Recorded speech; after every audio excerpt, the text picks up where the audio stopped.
korupsi masih sangat berlaku di bangsa kita ini. Memang kita mengerti hampir semua negara ada korupsi, tapi korupsi di kita harus kita akui, menurut saya dalam keadaan yang sangat-sangat memprihatinkan.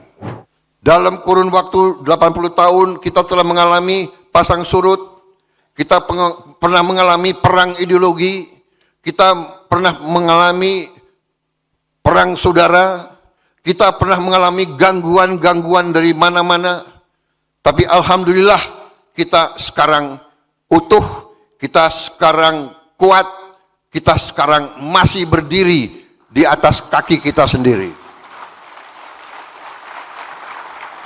Kita mengerti banyak kekurangan.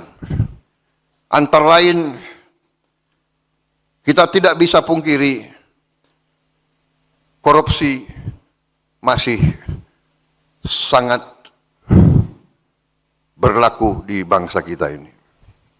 Memang kita mengerti hampir semua negara ada korupsi, tapi korupsi di kita harus kita akui, menurut saya dalam keadaan yang sangat-sangat memprihatinkan. Rakyat sudah mengerti, rakyat tahu, dan pemerintah yang saya pimpin, saya sendiri sebagai mandataris, penerima mandat dari rakyat, penerima kekuasaan dari rakyat, saya bertekad untuk memenuhi janji dan sumpah saya kepada bangsa dan rakyat Indonesia.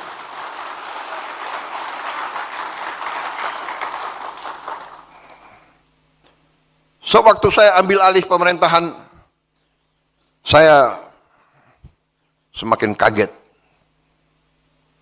Saya tidak menduga parahnya korupsi tersebut. Tapi saya bertekad, saya harus tegakkan pemerintah yang bersih.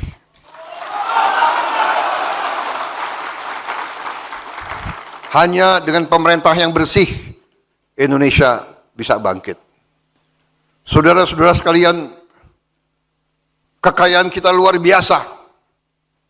Tapi kita harus akui kelemahan dari elit kita. Kelemahan dari mereka-mereka yang kita anggap pinter dan cemerlang, ternyata kalah pinter dengan koruptor dan penipu-penipu dan manipulator-manipulator. Saudara-saudara sekalian, saya ambil kesimpulan dan akan saya panggil Jaksa Agung, semua penegak hukum.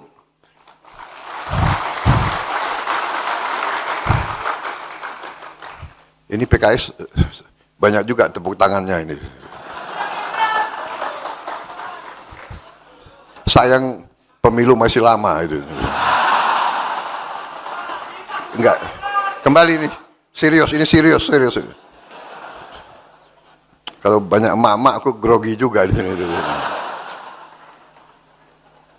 Enggak, ini serius ya, kembali. Saya akan panggil, ternyata iya, koruptor-koruptor itu memang luar biasa lihainya dan merugikan bangsa cukup parah. Dan korupsi yang paling besar, penyimpangan yang paling besar itu yang setengah korupsi. Atau korupsi yang tersamar. Ya, seolah legal tapi nyolong. Ini pinternya orang pinter. Repotnya orang pinter itu sering pinter nyolong. Aku heran juga deh gimana caranya itu. Jadi saudara-saudara, yang paling parah adalah kerugian sistem sistemik. Ya, koruptor itu brengsek. Dia nyolong. Berat. Ada yang nyolong 2T, ada yang nyolong 3T. Ya kan saya lihat banyak geleng-geleng kepala.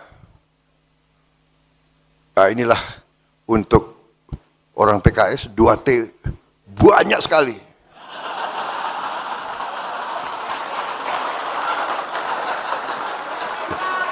Benar ya? Begitu aku omong 2T, ada yang geleng-geleng kepala 2T.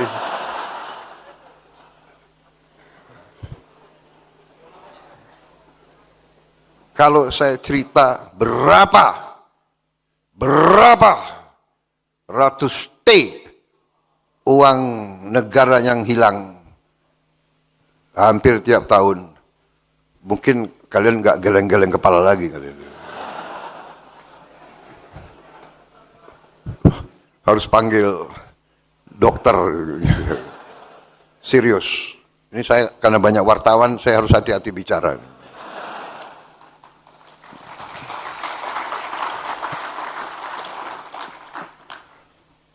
Jadi saudara-saudara, tapi saya yakin di dalam hatinya wartawan-wartawan, sebetulnya apa yang saya ngomong, mereka merasakan.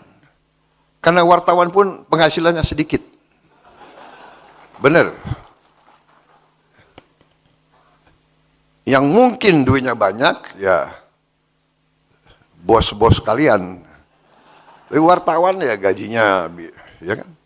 Jadi saudara-saudara, ini adalah yang saya lihat, ya, yang kita harus beresin nanti semua ini adalah suatu, menurut saya, perampokan sistemik. Sistem yang dibuat dan kelengahan elit kita selama ini sehingga kekayaan kita terkeruk. Sebagai contoh,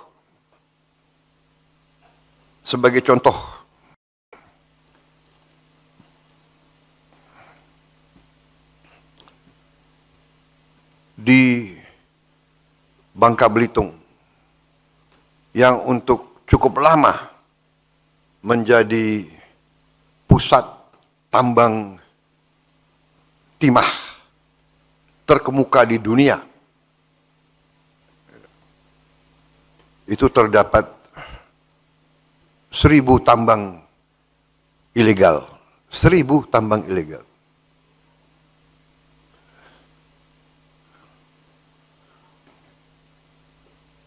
Mulai tanggal 1 September kemarin, saya perintahkan TNI, Polri, Bea Cukai bikin operasi besar-besaran di Bangka Belitung. Menutup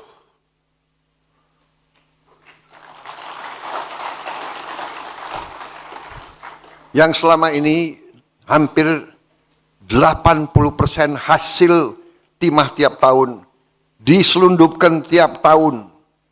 80% timah kita tutup dan nyelundupnya macam-macam. Ada yang pakai kapal, ada yang pakai ferry, ada yang pakai, sekarang tutup, tidak bisa keluar, sampan pun tidak bisa keluar. Kita perkirakan September, Oktober, November, Desember kita bisa selamatkan 22 triliun. Tahun depan kita perkirakan kita bisa selamatkan 45 triliun. Dari 2 pulau ini saja. Tetapi yang lebih merisaukan tapi juga memberi harapan, ternyata limbahnya memiliki nilai yang sangat tinggi karena limbahnya ternyata berisi mineral-mineral yang disebut tanah jarang, rare earth. Jadi saudara-saudara, mungkin pejabat-pejabat kita tidak mengerti, dia kira limbah, padahal tanah jarang. Makanya ini sekarang saya perintahkan Bea Cukai itu harus merekrut beberapa ahli-ahli kimia supaya ngecek. Dia lihat pasir, padahal ini pasirnya nilainya luar biasa. Saudara-saudara, di banyak bidang sama. Nikel, batu bara, boksit, hampir semua. Terdapat tambang-tambang ilegal yang sangat besar dan sangat banyak. Ini saya perintahkan untuk segera ditertibkan, dibersihkan. Tambang ilegal ditutup atau diambil alih untuk negara. Saudara-saudara sekalian,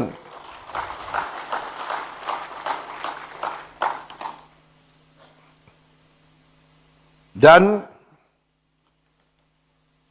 ini menjanjikan bahwa bila kita tegakkan ini, insya Allah penerimaan negara jauh lebih besar, kebocoran-kebocoran kita tutup, sehingga negara akan punya kemakmuran.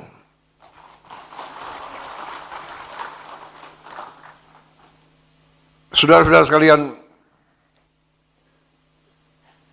masalah ini ternyata menyinggung kekuatan-kekuatan besar yang selama ini menikmati penyimpangan sistemik ini. Menikmati penyimpangan sistemik ini. Dan mungkin mereka terusik